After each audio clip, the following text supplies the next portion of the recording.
Development और corruption को लेके जो हमारे यहाँ पे एक सिनेरियो है, उसके बारे में उनके क्या विचार हैं? निशिकांत जी। कि राजी जावेद साहब बहुत अच्छा बता रहे थे कि जैसे उनका बता तफसील में बता रहे थे कि जो टॉप लेवल पर जो करप्शन चल रही है जम्मू कश्मीर में, जिस तरीके से लोगों को एक्सपेक्टेशंस थी कि 370 हटने के बाद, स्पेशल स्टेटस हटने के बाद जो कुछ एक फैमिलीज जो थी रूल कर रही थी यहाँ जम्मू कश्मीर में, तो उसके बाद वो एक सी चेंज जो है वो देखने को मिली। तो इसमें मैं थोड़ा सा डिटेल में जाना चाहूँगा कि सिंस 1947 जम्मू कश्मीर में दो ही तरह की जो आइडियोलॉजी थी, दो ही तरह के नैरेटिव्स जो थे वो देखे जा रहे थे। चाहे इसमें अलग अलग पॉलिटिकल पार्टीज हो, जम्मू हो, कश्मीर हो, लेकिन अगर आपने सिंपली इसको अगर देखना हो तो एक ही था नैरेटिव कि एक सेक्शन जो थी वो ये चाहती थी कि जम्मू में एक सेमी अटानमस स्टेटस जो है वो मिलना चाहिए जम्मू कश्मीर को, जिसमें कि मेजॉरिटी जो थी वो कश्मीर से जो लोग थे वो इसको चाहते थे। उसमें चाहे डिफरेंट पॉलिटिकल पार्टीज हो, नेशनल कॉन्फ्रेंस हो, चाहे कोई भी पार्टी हो, इवन की सेपरेटिस्ट हो, तो उन लोगों की एक आइडियोलॉजी थी। और दूसरा एक नैरेटिव था जम्मू से, कि जिसमें कि ये था कि हर एक प्रॉब्लम की जो जड़ है, रूट काज जो है ऑफ ऑल इवल, वो 370 है। जम्मू कश्मीर की कंप्लीट इंटीग्रेशन हो जाए इंडिया के साथ, 370 खत्म हो जाए, स्पेशल स्टेटस खत्म हो जाए, तो जो डिस्क्रिमिनेशन चली आ रही है, जो रीजंस के साथ या डिफरेंट लोगों को सेक्ट को लगता था कि उनके साथ डिस्क्रिमिनेशन हो रही है, जहाँ जो एक पॉलिटिकल इम्बैलेंस जो बना था जम्मू कश्मीर में, उनको लगता था कि ये सारा पॉलिटिकल इम्बैलेंस खत्म हो जाएगा वंस 370 खत्म हो जाए। और सिमिलरली कश्मीर में एक ये ओपिनियन था कि अगर 370, अगर जम्मू कश्मीर में कोई प्रॉब्लम है तो सिर्फ इसलिए है कि 370 का इरोजन हुआ है।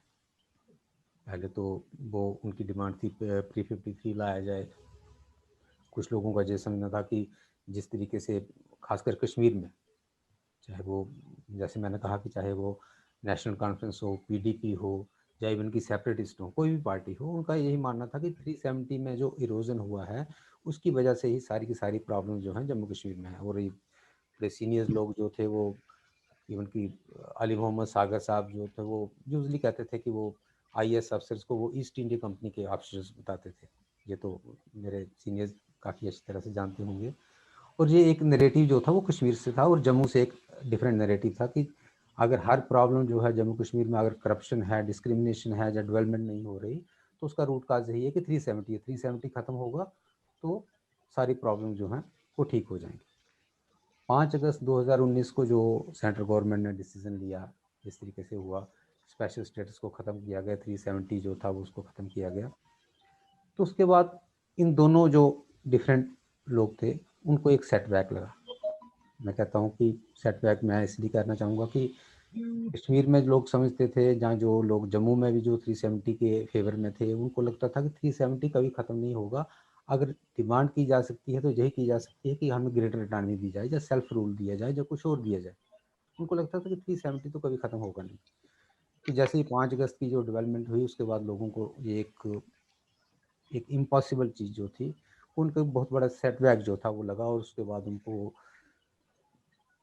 उनको उनकी जो पहले से एक्सपेक्टेशंस थी, या कुछ एक ऐसे अनासर थे जो समझते थे कि इसके जम्मू कश्मीर में पता नहीं क्या हो जाएगा, एक सिविल वार लाइक सिचुएशन हो जाएगी, रिवोल्ट हो जाएगा, जगह जगह लोगों के प्रोटेस्ट होंगे। ऐसा कुछ भी नहीं हुआ, देखने को मिला।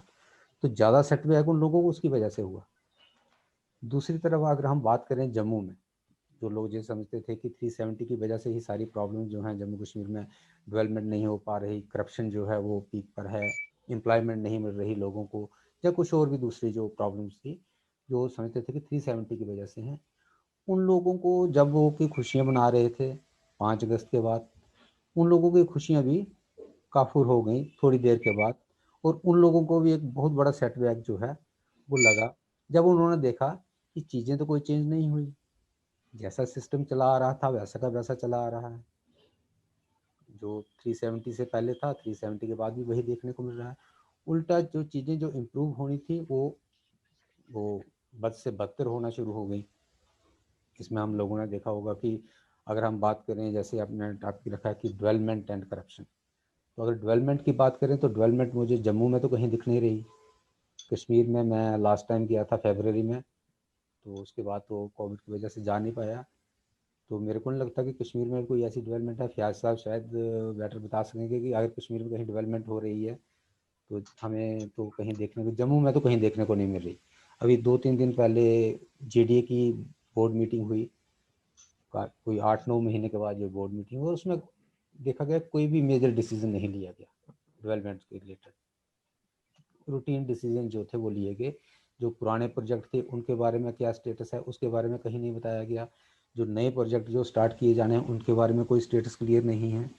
यानी बड़ा साफ दिखता है कि कोई डेवलपमेंट जो कि एक बहुत बड़ा हुआ क्रिएट किया जा रहा था कि बहुत बड़ी डेवलपमेंट होगी 370 खत्म होने के बाद, जैसे ही ये लोगों को अपना जो नई नई डेवलपमेंट देखने को मिलेंगी। और अगर हम बात करें करप्शन की, तो जावेद साहब ने टॉप लेवल पर जो करप्शन का सिनेरियो है उसके बारे में बड़ा डिटेल में बताया। अभी वो बात कर रहे थे, शायद वो अभी और डिटेल में बताएंगे। तो मैं इसमें थोड़ा फोकस करूंगा कि करप्शन आम आदमी को जो ज़्यादा अफेक्ट करती है वो करप्शन होती है लोअर लेवल पर। एक आम आदमी चाहता है कि उसका काम जो है वो बगैर किसी रुकावट के हो जाए, अगर जेन्युइन काम है। करप्शन आदमी तभी देता है जब उसको कोई नॉन जेन्युइन काम करवाना पड़ेगा, जहाँ उसको एक रूटीन काम के लिए उसको बार बार चक्कर लगाने पड़ेंगे ऑफिस में, जहाँ उसका वो रूटीन काम भी नहीं होता। जब उसको वो पटवारी के पास वो जाता है, 6 महीने चक्कर लगाता है, अल्टीमेटली उसको पैसे देने पड़ते हैं। जहाँ किसी दूसरे ऑफिस में जाता है वहाँ पर उसको पैसे देने पड़ते हैं। तो वो वाला सिनेरियो हमने देखा कि वो और ज़्यादा बदतर हुआ है। लोगों को जो एक उम्मीद थी कि वो एक सिस्टम सारा जो है वो स्ट्रीमलाइन होगा, वो कहीं भी स्ट्रीमलाइन देखने को नहीं मिला। हमें कोई प्रोजेक्ट तो देखने को नहीं मिला। सबसे बड़ा प्रोजेक्ट जो है वो 5 अगस्त के बाद तो जो कोविड का प्रोजेक्ट ही आया जम्मू कश्मीर में, जिसने लोगों को तबाह किया।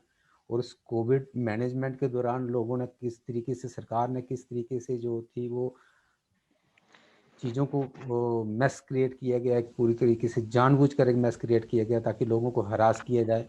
और उस हरासमेंट की आड़ में कितना पैसा जो बनाया गया, शायद ये आने वाले दिनों में पता चलेगा। कोविड कब खत्म होगा, पूरी तरीके से कब खत्म होगा, इसका जो पोस्ट कोविड इफेक्ट जो होंगे वो कब खत्म होंगे, ये तो इसके बारे में हम एग्जैक्ट नहीं बता सकते। लेकिन इतना मैं श्योर हूँ कि आने वाले दिनों में, 1 साल के बाद, 2 साल के बाद, आने वाले दिनों में बहुत बड़े स्कैंडल निकलेंगे। तो वो इसी कोविड मैनेजमेंट के दौरान जो किए गए स्कैंडल थे वो बाहर आएंगे, मेरे को लगता है। और अगर हम बात करें, मैंने बात की जैसे कि छोटे लेवल पर जो करप्शन की बात की, तो हमने अभी रिसेंटली एक और बात देखी कि कैसे डोमिसाइल के नाम पर लोगों को हरास किया गया। एक छोटा सा इशू था, लोगों को डोमिसाइल सर्टिफिकेट इशू करना था। तो आपने SSRB की पोस्ट जो थी वो एडवर्टाइज़ की थी, जो यूथ था उनको उसके लिए वो मैंडेटरी किया गया था कि जो कैंडिडेट जो है उनको वहाँ पर वो देना पड़ेगा, डोमिसाइल सर्टिफिकेट भी देना पड़ेगा। तो डोमिसाइल सर्टिफिकेट के लिए किस तरीके से जो हमारे जो पढ़े लिखे युवा थे वो किस तरीके से अपने पढ़ाई का काम छोड़कर वो एक लाइन में लगे थे, 6-6 दिन, 10-10 दिन तक वो लाइन में लगे रहे एक सर्टिफिकेट हासिल करने के लिए। और कोविड के दौरान, जबकि हमारे प्रधानमंत्री कह रहे थे कि जब तक कोई ज़रूरी काम ना हो घर से बाहर मत निकलें, तो हमारी सरकार, जो जम्मू कश्मीर की सरकार थी, वो जानबूझकर लोगों को घरों से पकड़कर बाहर ला रही थी कि आप लाइन में खड़े हो जाओ, वहाँ पर तहसीलदार ऑफिस के बाहर खड़े हो जाओ डोमिसाइल सर्टिफिकेट के लिए। और हालांकि उसमें करना कुछ नहीं था, सरकार चाहती तो उसमें वो एक बड़े आराम से एक सिंपल एक लाइन का एक आर्डर निकाल सकती थी कि जिन लोगों के पास ऑलरेडी स्टेट सब्जेक्ट हैं वो लोग बाद में डोमिसाइल सर्टिफिकेट जो है वो दे सकते हैं। अगर उनकी सिलेक्शन हो जाती है तो उसके बाद वो डोमिसाइल सर्टिफिकेट दे सकते हैं। तो हम, मेरे को लगता है कि शायद मोर देन 90% जो थे, वो जो यूथ हमारे थे, वो जो लाइन में खड़े थे तहसीलदार ऑफिस के बाहर, उन सब के पास स्टेट सब्जेक्ट थे। लेकिन उसके बावजूद उनको लाइन में खड़ा होना पड़ा, कई कई दिनों तक लाइन में खड़ा होना पड़ा। और उसका मैं अब इसमें मेरे ख्याल से हमारे सभी साथी जानते हैं, हम एक आम आदमी भी जानता है कि किस तरीके से, मैं नहीं कहता कि सभी जगह पर ऐसा किया गया, लेकिन मैक्सिमम जगह पर एजेंट जो थे वो एक्टिव थे। 500 से लेकर 1500 रुपया तक जो था वो लिया जा रहा था। सरकार इस बारे में पूरी तरह से जानती थी कि वहाँ पर किस तरीके से लोगों की हरासमेंट हो रही है, एजेंट लोग किस तरीके से हावी हैं, किस तरीके से वो एक्टिव हैं, और वो लोगों से पैसे लेकर वो जो है वो डोमिसाइल सर्टिफिकेट इशू कर रहे थे।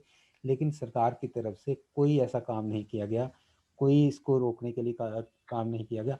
हर तीसरे रोज चौथे रोज एक स्टेटमेंट इशू की जाती थी टॉप लेवल से कि इसको किया जाए, स्पीड अप किया जाए, डोमिसाइल देने के इसको प्रोसेस को स्पीड अप किया जाए।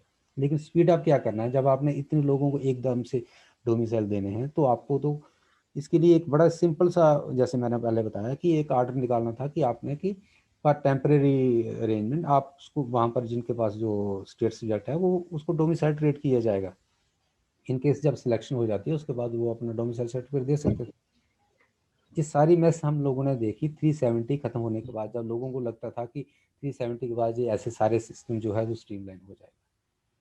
इसके बाद मैं एक और एग्जांपल कोट करना चाहूँगा कि 1 अगस्त को शायद ये आर्डर निकाला गया था,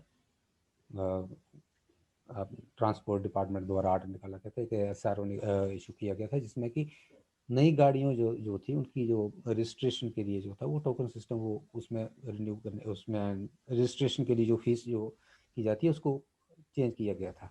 पहले उसमें एक सेट होता था कि शायद 8,000 किसी गाड़ी के लिए 6,000 या कुछ, लेकिन उसमें एक सिंपल किया गया कि 9% ऑफ द उसकी वैल्यू जो होगी गाड़ी की उसके हिसाब से। लेकिन उस आर्डर में एक बड़ा एक लैकुना था कि उसमें सिर्फ दिया गया था कि नई गाड़ियों के लिए 9% जो होगा वो चार्ज किया जाएगा उसकी जो कास्ट का। लेकिन जैसे हम सब जानते हैं कि गाड़ियों की रजिस्ट्रेशन जो है वो 15 साल के लिए होती है। 15 साल के लिए बाद आपको फिर रजिस्ट्रेशन को रिन्यू कराना पड़ता है। उसमें कहीं ऐसा मेंशन नहीं था कि जो 15 साल पुरानी गाड़ियाँ हैं उनकी रजिस्ट्रेशन रिन्यू करने के लिए क्या करना पड़ेगा। तो सरकार ने अब उसमें एक आर्डर निकालना था। लोग जो थे जिनकी गाड़ियाँ जो थी वो पुरानी हो गई थी वो लोग जा रहे थे वहाँ पर RTO ऑफिस में जा रहे थे, ARTO ऑफिस में जा रहे थे कि हमारी गाड़ियों की रजिस्ट्रेशन का क्या है। तो उनके पास कोई था नहीं इसके बारे में कि अब इसके बारे में कोई क्लैरिटी नहीं थी। मानी हो लोग भी वेट करते हैं कि अगर क्लैरिटी नहीं है तो 8 दिन 10 दिन 15 दिन 3 महीने 4 महीने तक लोग जो थे वो दर बदर होते रहे, लेकिन उनको कहीं पर भी कोई इसमें रिलीफ नहीं मिला क्योंकि गवर्नमेंट क्लियर नहीं थी कि इसमें क्या किया जाएगा, इनको टोकन टैक्स कैसे लगाया जाएगा, जो रजिस्ट्रेशन फ़ी होगी वो कितनी होगी। तो अल्टीमेटली मैंने एक स्टोरी कैरी की, बहुत सारे लोगों ने अप्रोच किया तो मेरे को लगा एक बड़ा जेन्युइन इशू है तो उसमें गवर्नमेंट को देखना चाहिए। तो एक स्टोरी कैरी की गई मेरी तरफ से कि इस तरीके से लोग थाउजेंड्स ऑफ पीपल जो थे, tens of thousands of people, मैं कहता थाउजेंड्स नहीं tens of thousands of people, और जो मेरे को स्टोरी करने के बाद मालूम हुआ कि कितने लोग जो थे वो सफ़र कर रहे थे इसमें। वो लोग कि इस तरीके से ऐसा ऐसा हो रहा है, 4 महीने हो गए हैं, अगस्त के बाद ये शायद जनवरी या फरवरी में मैंने स्टोरी की थी कि इस तरीके से लोग सफ़र कर रहे हैं, लेकिन गवर्नमेंट की तरफ से अभी तक क्लैरिटी नहीं कि इनका क्या किया जाएगा। इन पुरानी गाड़ियों की रजिस्ट्रेशन रिन्यू करने के लिए क्या प्रोसेस किया जाना चाहिए। गवर्नमेंट जो है, जब मैंने ऑफिसर से बात की तो उनका कहना था कि शायद इसमें कोई भी उनको क्लैरिटी नहीं थी। फिर जब मैंने परसू किया इसको तो उनका कहना था कि हाँ जी हमने वो फाइनेंस डिपार्टमेंट से इसकी क्लैरिफिकेशन मांगी है, तो वो उनकी फाइनेंस डिपार्टमेंट की तरफ से अभी हमें तक कोई क्लैरिफिकेशन नहीं मिली। जब स्टोरी कैरी की गई तो उसके थोड़े दिनों के बाद सरकार जो थी वो जागी, उसका कोग्निजेंस लिया गया और एक क्लैरिफिकेशन इशू की गई। और उस क्लैरिफिकेशन की लैंग्वेज इतनी क्लासिक थी कि मैं जब उसको क्लैरिफिकेशन को देख रहा कि किस तरीके से उसको चार्ज किया जाना था, उसको टोकन टैक्स किस तरीके से चार्ज किया जाना था, तो मैंने तो 8-10 बार मैंने उसको गो थ्रू किया, लेकिन मेरी समझ में कुछ नहीं आया कि ये क्या कहना चाहते हैं, किस तरीके से इसको कैलकुलेट किया जाएगा। तो अल्टीमेटली मैंने फिर से ट्रांसपोर्ट डिपार्टमेंट के ऑफिसर से कांटेक्ट किया। मैंने उनको पूछा कि भाई इसको किस तरीके से क्या लिखना चाहते हैं जी, किस तरीके से इसको कैलकुलेट किया जाएगा। तो वो बेचारे हंसने लगे, वो कहने लगे कि ये तो हमारी भी समझ में नहीं आ रहा। यानी हो हम 1-2 दिन में इसका कोई इलाज ढूंढेंगे, हमारे डिपार्टमेंट के जो पुराने लोग हैं उनको पूछेंगे, शायद वो जानते होंगे कि इसको किस तरीके से किया जाएगा। उन लोगों ने फिर मैंने उसके 1 महीने तक वेट किया। 1 महीने के बाद जब मैंने फिर से पता किया कि भाई इसमें क्या है, इसमें क्या प्रोग्रेस हुई, किस तरीके से इसको कैलकुलेट किया गया, तो उनका कहना था कि हमने सभी जगह से पता किया लेकिन हमारी समझ में नहीं आया। अब हमने इसको इस क्लैरिफिकेशन के लिए फिर से डिपार्टमेंट को भेजा है, फाइनेंस डिपार्टमेंट को, इसकी फिर से क्लैरिफिकेशन दी जाए।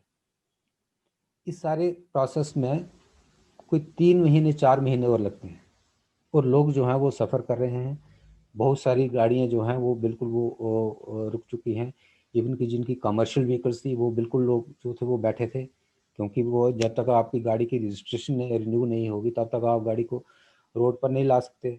जब तक आपकी रजिस्ट्रेशन नहीं होगी तो उसका लाइसेंस भी, उसका सारी उसका इंश्योरेंस जो है वो रिन्यू नहीं होगा। तो लोग जो थे वो सफ़र कर रहे थे, पेपर में आ रहा था, गवर्नमेंट की इस नोटिस में था कि लोग किस तरीके से सफ़र कर रहे हैं, लेकिन उसके ऊपर कोई एक्शन नहीं हुआ। और अल्टीमेटली इसके बाद 2-3 बार और स्टोरी की, उसके बाद वो सारा उनका क्लैरिफिकेशन आने के बाद भी वो कहीं वो एनजीटी वालों के पास चले जाते हैं, कहीं वो उसको पोल्यूशन कंट्रोल बोर्ड वालों के पास चले गए, डिपार्टमेंट वाले, कि इसमें क्लैरिफिकेशन दी जाए, जबकि उनको लोगों का कोई लेना देना नहीं था। फिर उसके बाद 1 अगस्त को सरकार की तरफ से जब मैंने फिर से उसके बाद 2-3 बार स्टोरीज कैरी की, तो उसके बाद 1 अगस्त को, यानी एग्जैक्ट 1 साल के बाद, सरकार की तरफ से एक स्टेटमेंट इशू किया जाता है, क्लैरिफिकेशन, कि we are in the process of formulating a policy on old vehicles. 15 साल से पुरानी जो गाड़ियाँ उनके ऊपर 1 साल के बाद ये this was the state of affairs Jammu Kashmir में, कि एक छोटे से मसले के लिए 1 साल के बाद वो कहते हैं कि हम इसमें अब कोई पॉलिसी जो है फार्मुलेट करेंगे। और जब उसके बाद अल्टीमेटली जाकर सरकार ने 18 महीने के बाद, 16 महीने के बाद, ये 1 महीना पहले, मतलब जो उस आर्डर के निकलने के 16 महीने तक लोगों को हरास करने के बाद एक आर्डर निकाला कि जो ओल्ड सिस्टम था, जिस तरीके से पहले गाड़ियों की रजिस्ट्रेशन की जाती थी, पुरानी गाड़ियों की रजिस्ट्रेशन की जाती थी, उस तरीके से की जाएगी। यानी उसका एक वो फिटनेस सर्टिफिकेट लिया जाएगा, नो पोल्यूशन, उसका पोल्यूशन क्लियरेंस सर्टिफिकेट लिया जाएगा, और उसको रजिस्ट्रेशन जो है वो दे दी जाएगी। उसमें वो कैलकुलेट किया जाएगा, जो पुरानी जो एक रजिस्ट्रेशन फ़ी ली जाती थी उससे थोड़ा सा बढ़ाकर जो है वो ली जाएगी। यानी आप देख सकते हैं कि एक छोटे सी चीज़ के लिए किस तरीके से लोगों को हरास किया गया, 16 महीने तक लोगों को हरास किया गया, और अल्टीमेटली आपने वहाँ पर वही आर्डर निकाला। This was the state of affairs. जब मैं एक दो मैंने एग्जांपल कोट की कि जम्मू कश्मीर में किस तरीके से हालात जो थे वो बद से बदतर हुए हैं 370 हटने के बाद। और जो लोग ये समझते थे कि 370 हटने के बाद सारा सिस्टम जो है वो स्ट्रीमलाइन हो जाएगा, डेवलपमेंट आ जाएगी, डेवलपमेंट तो कहीं देखने को नहीं मिली। जो स्टेट ऑफ अफेयर्स हैं, जो सरकार द्वारा जो कामकाज किए जा रहे हैं, किस तरीके से बद से बदतर हुए हैं। कश्मीर में हालात क्या हैं वो हमारे सामने हैं, जो चाहे डेवलपमेंट हो चाहे करप्शन हो, दोनों का हाल सेम है। डेवलपमेंट कहीं देखने को नहीं मिल रही, और करप्शन जो है वो सब जगह पर जो है वो लगातार जारी है। और खासकर जावेद साहब ने टॉप लेवल पर बात की, और मैंने बताया कि जहाँ लोअर लेवल पर किस तरीके से करप्शन जो है, जब आपने डोमिसाइल लोगों को इशू नहीं किए, जब आपने लोगों को हरास किया वहाँ पर ज़बरदस्ती लाइन में खड़े होने के लिए, तो एजेंट जो थे वो एक्टिव हुए। 500 से लेकर 1500 रुपये तक वो ओपनली लिए जा रहे थे एक डोमिसाइल सर्टिफिकेट इशू करने के लिए। इसी तरीके से आपने रजिस्ट्रेशन के लिए 16 महीने लगा दिए पुरानी गाड़ियों की। और फिर से क्या हुआ, अब जो 16 महीने से जिन लोगों की रजिस्ट्रेशन रुकी थी वो अब लोग फिर से लाइन में खड़े हैं वहाँ पर, और वहाँ पर फिर से एजेंट जो हैं वो हावी हैं। वो कहते हैं कि हमें पैसे दे दो, हम आपका काम करवा देंगे। वो एजेंट सिस्टम अभी भी जारी है, चाहे 370 हो चाहे 370 ना हो, वही सिस्टम हमें देखने को मिल रहा है। और मुझे लगता है कि 370 के बाद इसने लोगों को यूनाइट किया है, जम्मू कश्मीर के लोगों को। जिन लोगों को लगता था कि 370 ख़त्म होने के बाद यहाँ पर सारा कुछ तबाह हो जाएगा, 370 के बगैर जम्मू कश्मीर जिंदा नहीं रहेगा, वो भी अब इस बात को, हकीकत को समझने लगे हैं कि 370 अब वापस नहीं आएगा। और जिन लोगों को जो लगता था कि 370 खत्म होते कि सारी प्रॉब्लम जो है वो सॉल्व हो जाएंगी, अब उन लोगों को लगता है कि नहीं, सिस्टम वैसा ही चलेगा। और अल्टीमेटली लोगों को इन चीज़ों के ऊपर फोकस करना पड़ेगा, एडमिनिस्ट्रेशन को इन चीज़ों के ऊपर फोकस करना पड़ेगा। शुक्रिया।